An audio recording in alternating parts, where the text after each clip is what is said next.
요한복음 12장 1절에서 11절. 유월절 엿새 전에 예수께서 베다니에 이르시니 이곳은 예수께서 죽은 자 가운데서 살리신 나사로가 있는 곳이라. 거기서 예수를 위하여 잔치할세 마르다는 일을 하고 나사로는 예수와 함께 앉은 자 중에 있더라.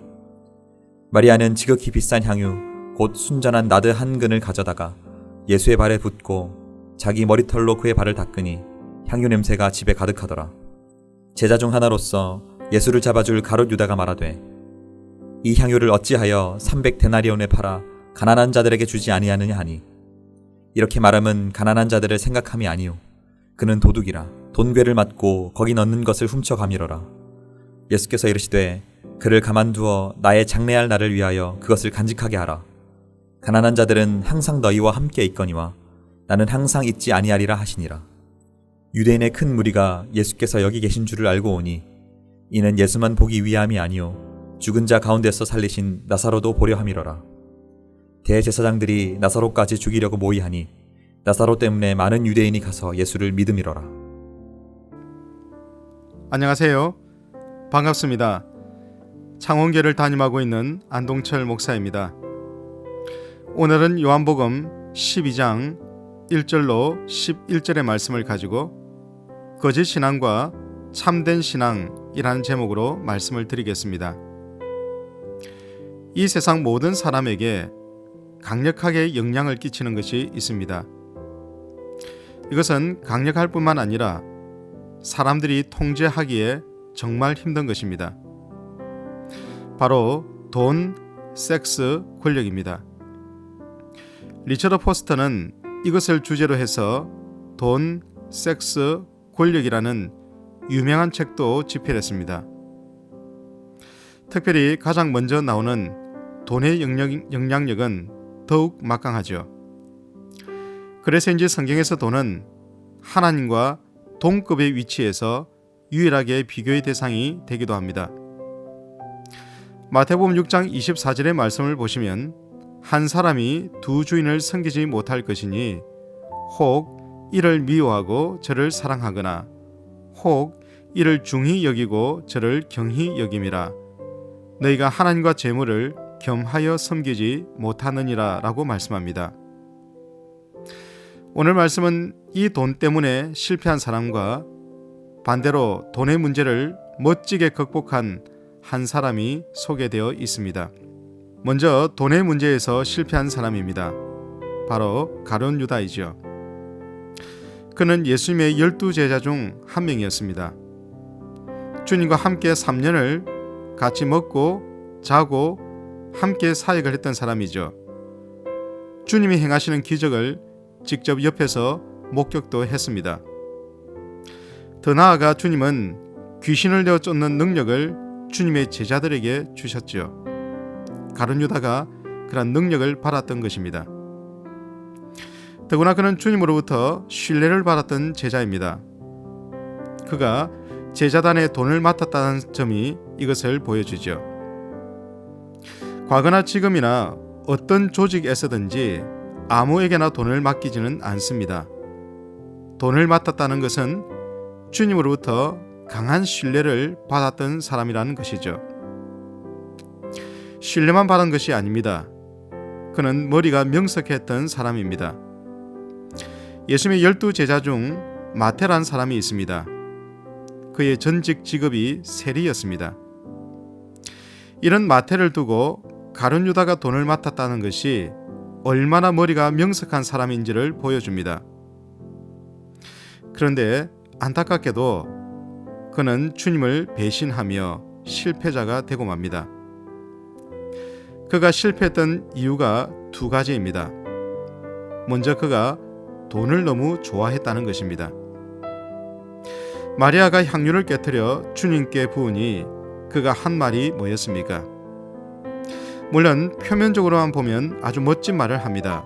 5절의 말씀 보시면 이 향유를 어찌하여 300데나리온에 팔아 가난한 자들에게 주지 아니하였느냐. 정말 그가 가난한 자를 생각해서 이런 말을 한 것일까요? 12장 6절의 말씀을 보시면 이렇게 말함은 가난한 자들을 생각함이 아니요 그는 도둑이라 돈깨를 맞고 거기 넣는 것을 훔쳐 가밀어라 라고 말씀합니다. 그는 돈을 너무 좋아했습니다. 결국 그것 때문에 주님을 은 30에 넘기고 말았지요. 그가 주님을 배신할 때 한 말을 보십시오. 마태복음 26장 15절 말씀 보시면 내가 예수를 너희에게 넘겨주려니 얼마나 주려느냐. 그는 스승이자 주인이신 주님을 돈 몇 푼 더 받으려고 흥정을 했던 사람입니다.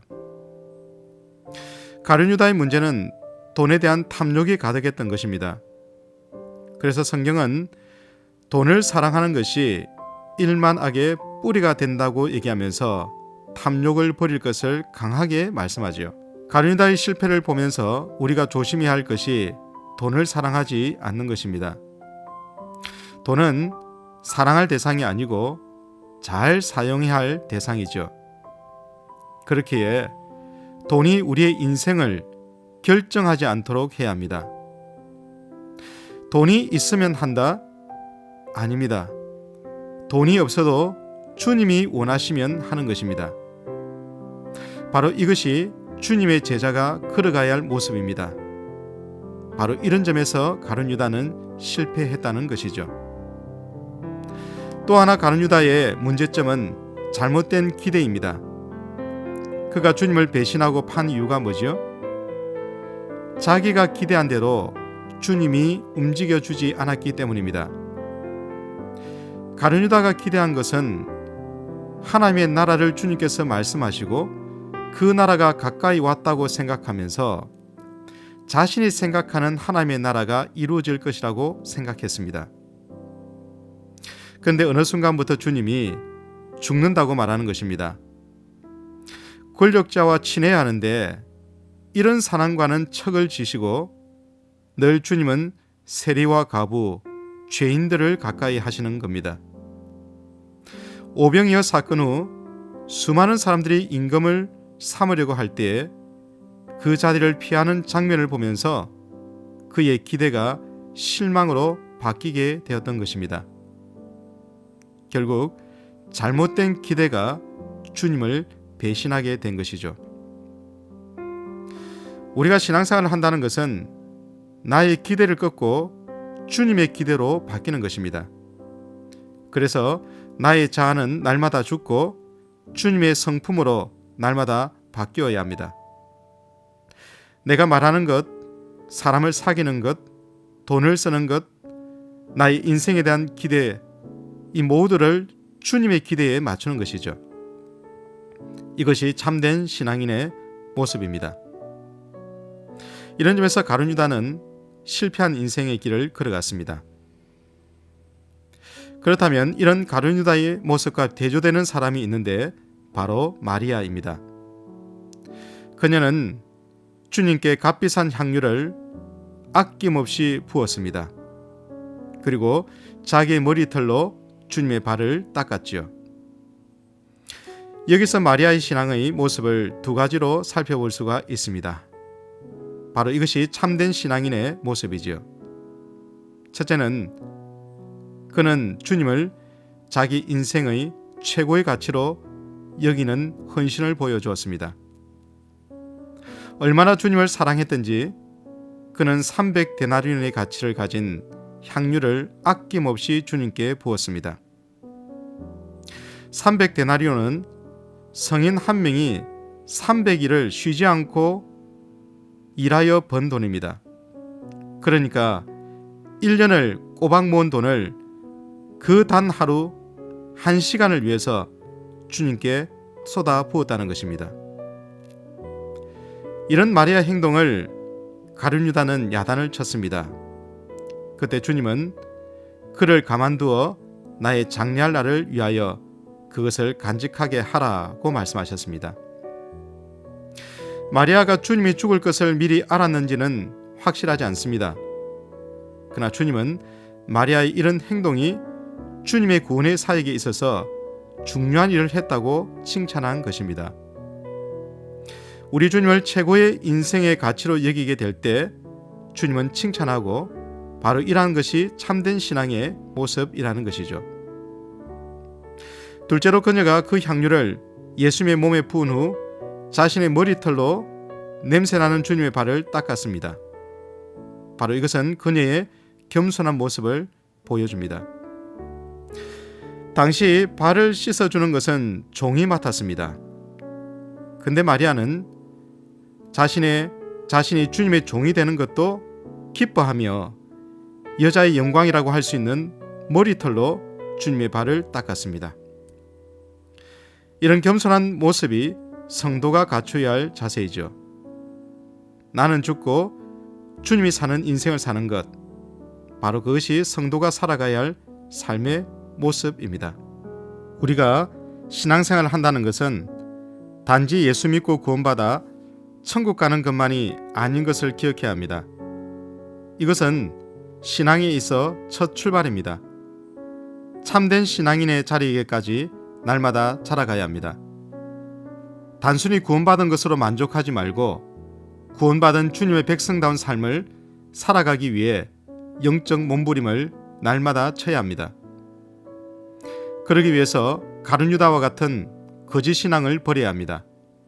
그리고 마리아처럼 참된 신앙의 자리에 서야 합니다. 바로 이것이 주님이 우리에게 오늘 지금 걸어가라고 명령하시는 길입니다. 오늘도 복된 하루, 하나님께서 기뻐하시는 삶을 살아가시기를 주님의 이름으로 축복합니다. 감사합니다.